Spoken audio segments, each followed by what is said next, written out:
Hello. Hello. We're just going to go over some data analysis. We're going to do some coding.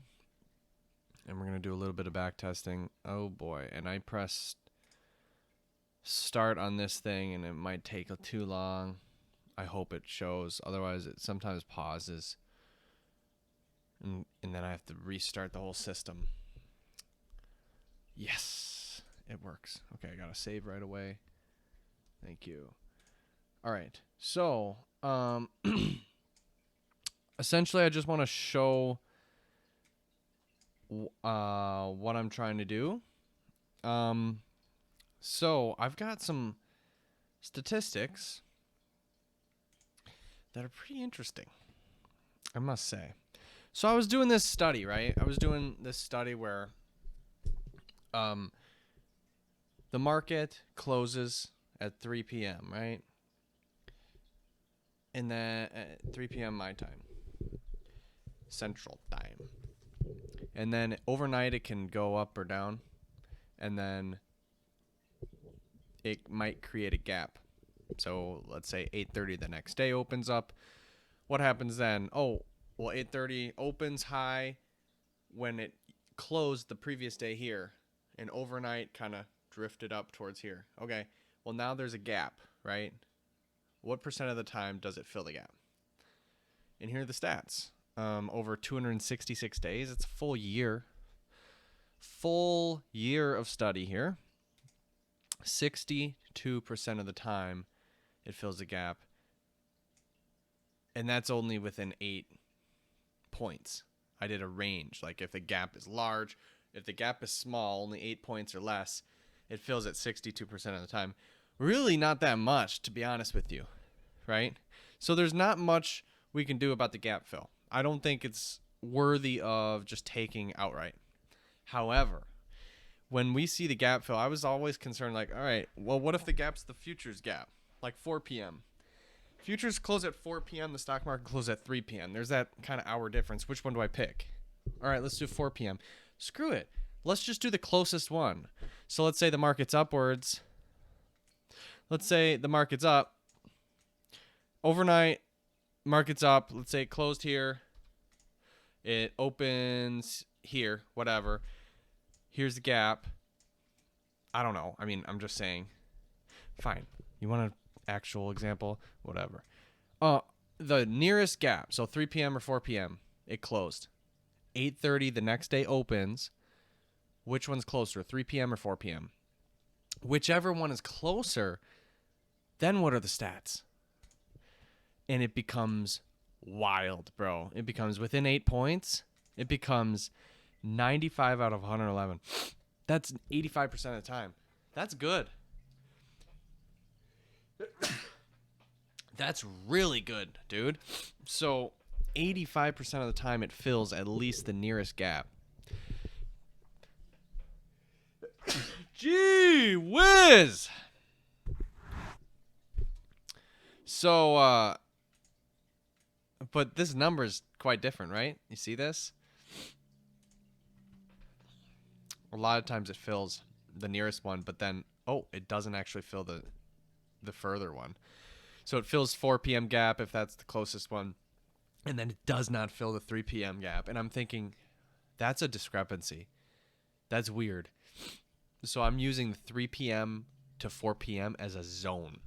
It looks like this. I don't actually know if this is my algo is working right now. I just coded it, so we'll have to make sure. But basically, let's say previous day 15 to 16. Where are you? Here we go. 15 close. This big green bar is 15 close. We're 16 close. There. 16 closes right there. Boom. So that's the gap. Guess what happened? The next day, this is all overnight. I don't care about this. All of this is overnight, man. All of it's overnight. I don't care. But that's my zone. I'm using it as a zone, man. I'm using it as a zone. So this is the 1500 3 p.m. close yesterday. and then underneath is 4 p.m. close. Really, I mean, they're really close to each other anyways. Who cares? Whatever. They're really close to each other. But look at this. All right. Boom. 8:30 opens right here. Well, doesn't hit it. Does not close gap. Does not close gap. Boom. 1 o'clock in the afternoon. Boom. It moves down. Okay. It might fill the gap here. It goes down. It fills the nearest gap.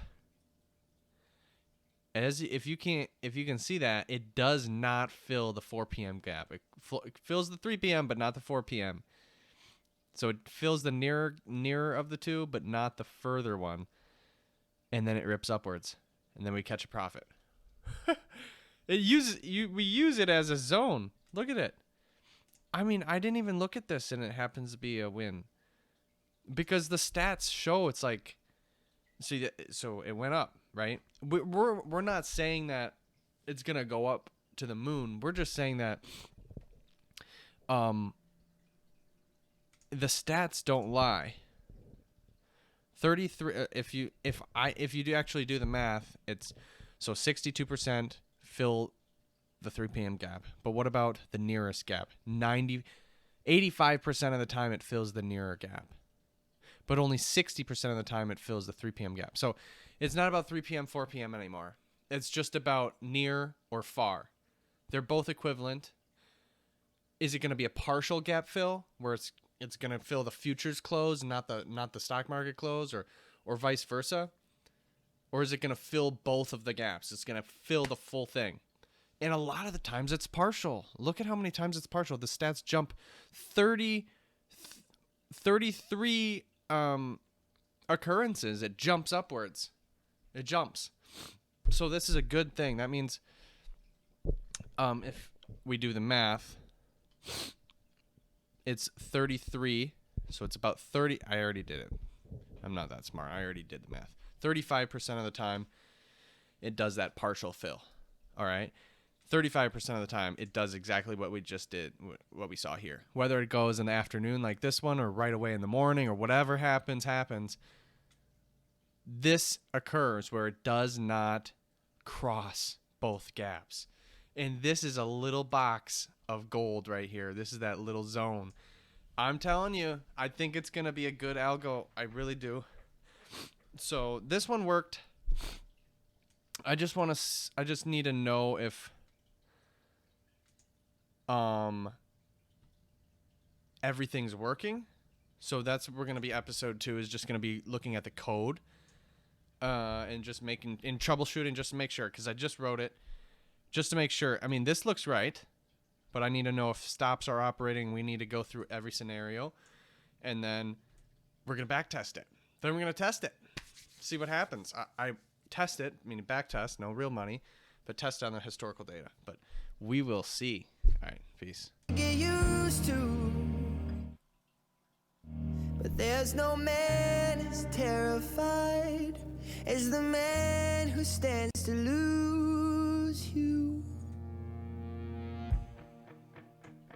Oh, I hope I don't lose you. Please stay. I want you, I need you, oh God. Don't take these beautiful things that I've got. Please stay. I want you, I need you, oh God. Don't take these beautiful things that I've got. Oh, please. All right, deuces.